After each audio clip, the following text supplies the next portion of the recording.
आज केंद्रीय गृह मंत्री हरियाणा में आ रहे हैं।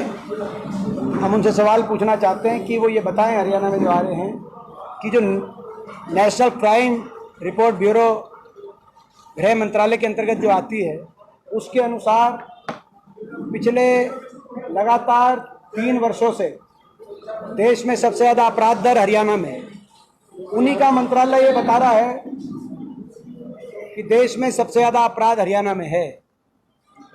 तो बताएं, यदि उनका मंत्रालय सही बता रहा है तो इसकी जिम्मेदारी किसकी है? 10 साल के बाद सबसे ज़्यादा अपराध दर हरियाणा प्रदेश में है, सबसे ज़्यादा बेरोजगारी दर हरियाणा प्रदेश में है, तो लोग इस सरकार का साथ क्यों लें?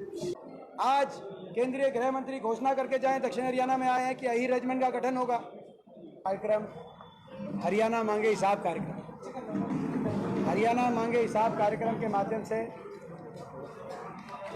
कांग्रेस पार्टी घर घर पे जाए, घर घर तक जाएगी। कांग्रेस के कार्यकर्ता, कांग्रेस के नेता डोर टू डोर कार्यक्रम के माध्यम से हर घर में भाजपा सरकार की विफलताओं का पुलिंदा लेके भी पहुंचेंगे, क्योंकि हरियाणा हिसाब मांग रहा है 10 साल का भाजपा सरकार से।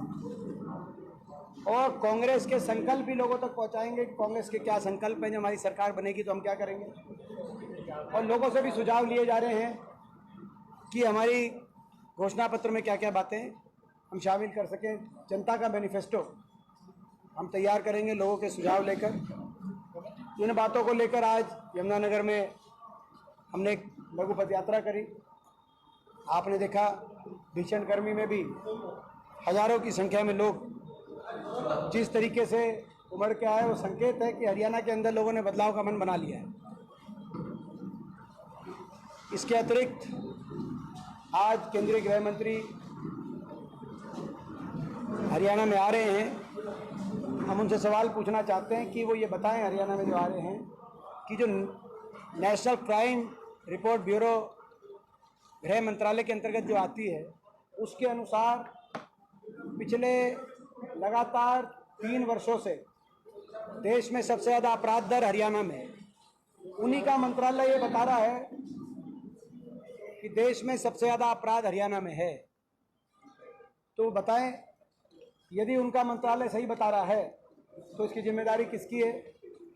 10 साल के बाद सबसे ज़्यादा अपराध दर हरियाणा प्रदेश में है, सबसे ज़्यादा बेरोजगारी दर हरियाणा प्रदेश में है, तो लोग इस सरकार का साथ क्यों लें? तो उनसे ऐसा सवाल हम पूछना चाहते हैं। बाकी आपका कुछ प्रश्न हो? आपको कल कृषि मंत्री कंवरपाल गुर्जर ने प्रेस वार्ता में कल कहा कि हमें हरियाणा मामले साहब का जो है सब पूरा जवाब देने को तैयार है। एक मंच पर आ जाए कांग्रेस के नेता, हम उनके 15 सवालों के 25 जवाब देंगे, 5 के 25 का जवाब देंगे। वो चैलेंज कर रहे हैं आपको 5 काम गिनवा के दिखाए, यमुनानगर जिले के 5 काम गिनवा के दिखाए हुए कहते हैं। अभी जनता ने जवाब दिया उनको तो चुनाव में। देखो, ये बताएं, ये कंवरपाल जी बताएं कि यमुनानगर में बीजेपी ने यमुनानगर की इतनी दुर्दशा क्यों की 10 साल में? आज यमुनानगर की स्थिति किसी से छुपी नहीं है। आज यमुनानगर में 10 साल से कोई एक इंडस्ट्री नहीं आई। प्लाईवुड की इंडस्ट्री ठप हो गई। जवाब दें इस बात का। अगर नहीं हुई तो बताएं कि प्लाईवुड की इंडस्ट्री बहुत खुशहाल हो रही है। पेपर मिल बंद होगी, इस बात का जवाब दें। कंवरपाल जी इस बात का जवाब दें। सिविल अस्पताल में कुछ इन्होंने बढ़ोतरी करी थी। आज सिविल अस्पताल में 100 डॉक्टरों के पद खाली हैं। 197 डॉक्टरों की पोस्ट है, केवल 95 डॉक्टर काम कर रहे हैं, सीनियर डॉक्टर भी नहीं है। इस बात का जवाब दें। कंवरपाल जी जवाब दें। जो सिविल अस्पताल में इन्हीं की सरकार में जो नया सेक्शन बना था वो टूट गया है। आप वहाँ पे आज जो है आप देखो, आपने रोज टाइलें गिर रही हैं। कंवरपाल जी उस बात का जवाब दें। कंवरपाल जी जवाब दें कि खनन माफिया भ्रष्टाचार में जो है यमुनानगर का नाम और खनन माफिया का नाम पूरे देश में इतना बहुचर्चित क्यों हो गया? कौन है वो खनन माफिया के? कौन लोग हैं जो खनन माफिया का संरक्षण कर रहे हैं? उनके सरगना कौन लोग हैं? ये इस बात का जवाब दें। और वो इस बात का जवाब दें, आज वो इस बात का जवाब दें कि 10 साल पहले ये कहा गया था कि जो थर्मल कारखाना हमने बनवाया यमुनानगर में, उसमें कैपेसिटी बढ़ाई जाएगी। अब 10 साल पूरे हो गए, कौन सी कैपेसिटी बढ़ाई, इस बात का जवाब दें। इस बात का जवाब दें कि इन्होंने जो कहा था कि जो हमारे समय जो रेल की लाइन हमने सैद्धांतिक मंजूरी दिलवाई थी, जो यमुनानगर से जो चंडीगढ़ की तरफ रेल की लाइन हमने सैद्धांतिक मंजूरी दिलाई थी, 10 साल में उस रेल की लाइन का क्या कौन सी बुलेट ट्रेन चल रही है उस पर, क्योंकि बुलेट ट्रेन का वायदा था इनका। और दूसरी इन्होंने कहा था कि यमुनानगर से हसन एक और रेल की लाइन इन्होंने कहा था यमुनानगर से, वो ही नहीं कहा था, वो तो सैद्धांतिक मंजूरी हमारे समय में जो रेल मंत्रालय ने ऐसे हमने दिलवाई थी, यमुनानगर से ऊपर पिंजौर होते। मगर इनके समय जो इन्होंने यमुनानगर से हसन की एक रेल की लाइन भी गई थी, करनाल डिस्ट्रिक्ट तो मुख्यमंत्री का डिस्ट्रिक्ट रहा है और आज भी है, उस रेल की लाइन का क्या हुआ, इन 2 रेल की लाइनों पे शायद बुलेट ट्रेन चल रहा होगा। बुलेट ट्रेन तो चल नहीं रही, कोई रेल की लाइन तो चली नहीं, रेल तो चली नहीं यमुनानगर में, लेकिन खनन माफिया जरूर चल रहा है। ये तो केवल यमुनानगर के प्रश्न है, ये जो बाकी जो प्रश्न है वो बताएं, ये बताएं नगर निगम, यमुनानगर निगम भ्रष्टाचार का अड्डा क्यों बना, ये बताएं कि प्रॉपर्टी आईडी,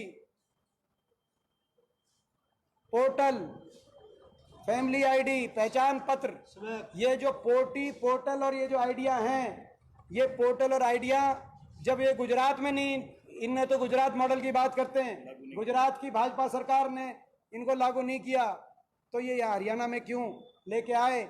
निगम को भ्रष्टाचार का केंद्र बनवा दिया, आज आम आदमी को धक्के खिलवा दिए इन्होंने। गरीब आदमी को तो उनकी सहूलियतें उनके घर पे जाके पहुंचा के देनी चाहिए सरकार। गरीब आदमी अपना कामकाज संभालेगा या कागज ठीक कराने के लिए लाइनों में खड़ा होगा, ये बताएं। ये भी बताएं कंवरपाल जी, देश में सबसे ज्यादा बेरोजगारी भारत सरकार के आंकड़ों के अनुसार, जो जवाब भारत सरकार ने फरवरी सत्र में संसद में दिया मेरे प्रश्न में कि 28 राज्यों में सबसे ज्यादा बेरोजगारी हरियाणा में, तो सबसे ज्यादा बेरोजगारी हरियाणा में क्यों हुई, इस बात का बताएं। वो इस बात का भी जवाब दें कि सबसे ज्यादा नशा, पंजाब से ज्यादा नशे में हरियाणा आगे क्यों बढ़ा, इस बात का भी जवाब दें। आज कोई बात तो, या ये बताएं सबसे ज्यादा देश में पलायन, एक एक गांव खाली हो गए, नौजवान बाहर जा रहे हैं मजदूरी करने के लिए, घर बार बेचकर कोई हरियाणा में, इस बात का जवाब दे। पक्की नौकरी सारी खत्म कर दी हरियाणा में, सारी पक्की नौकरी समाप्त, 5 साल में केवल 10,000 भर्ती हुई है, सीटी में उलझा दिया, कौशल निगम में उलझा दिया, पेपर लीक में उलझा दिया, घोटालों में उलझा दिया। ये कंवरपाल जी, ये सारे सवालों का, और काम इन्होंने नया तो कुछ किया नहीं, हमारे पुराने कामों को इन्होंने काम किए, भ्रष्टाचार के काम किए, और पुराने हमारे द्वारा मंजूर शुदा कामों को कैंसिल कराने का काम जरूर किया, जैसे दादूपुर नलवी नहर को कैंसिल करने का काम किया, नया तो काम किया नहीं। कोई इन्होंने नए नहर बनाई हो, बता दें उस बात का, तो ये मैं समझता हरियाणा की जनता जान चुकी है।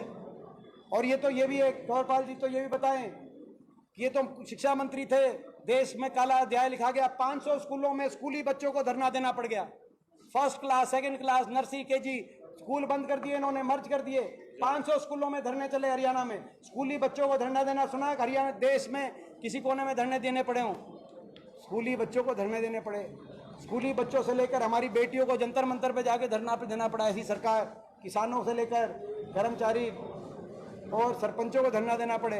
तो कंवरपाल जी सारे सवालों का जवाब बताएं, और आप ये सारी वीडियो मेरे को भी भेज देना, ये वायरल हो जाएगी, तो ये मैं पहले आप मेरे को भी दे देना, मैं भी डलवा दूंगा ये, ताकि अच्छे से इसको वायरल कराएं।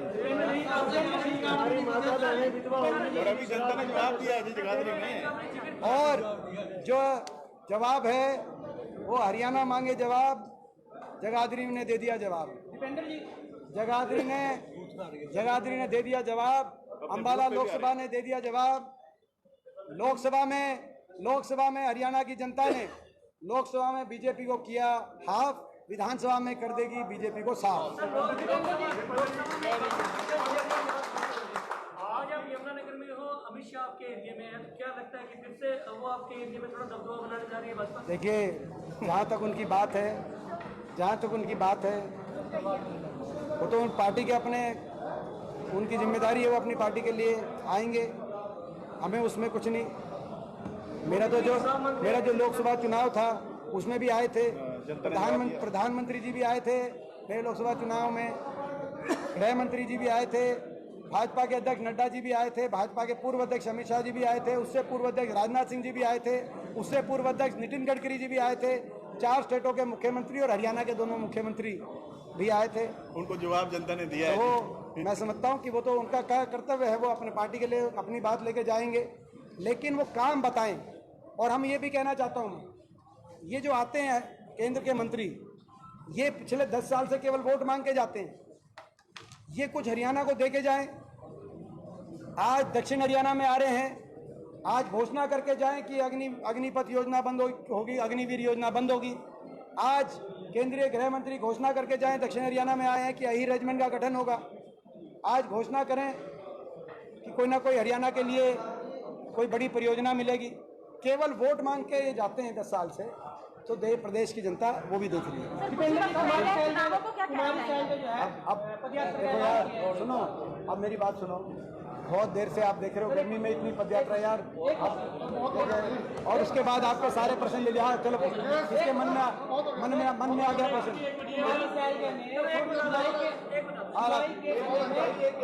कुमारी साहब ने जुलाई के अंत में पदयात्रा का ऐलान किया, आपके पहले अच्छी बात है, सारे ही करें, सारे ही करेंगे। कांग्रेस में के सभी नेता लोगों में जा रहे हैं। कांग्रेस का छोटे से छोटा कार्यकर्ता से लेकर सभी हमारे नेतागण, और चुनाव में नहीं जाएंगे तो कब जाएंगे? पूरा चुनाव में, और सुनो मैं एक और बात बता रहा हूँ, चुनाव में नहीं जाएंगे कब जाएंगे? और जब जरूरत होगी साथ आने की, साथ चले जाएंगे। जब अलग अलग जाने की, हमारे 20 स्टार प्रचारक आएंगे। कभी देखा है कि सारे स्टार प्रचारक किसी पार्टी के एक ही बस में बैठ के वोट मांगते हो? सारे हमें ऐसा है कि हम अलग अलग जाएंगे। कहीं जो है, कहीं हुड्डा साहब जाएंगे, कहीं चौधरी उदय भान जी जाएंगे, कहीं वरुण जी जाएंगे, कहीं सैनी साहब जाएंगे, कहीं मैं जाऊंगा। कांग्रेस के सभी नेता जाएंगे, आप चिंता ना करो। और जब सरकार बना के हटेंगे। और जब साथ आने की जरूरत आएगी तो साथ भी नजर आएंगे। ठीक है जी। देखो भाई, अब मेरा देखो, आपको बड़े अच्छे जवाब दे दिए मैंने।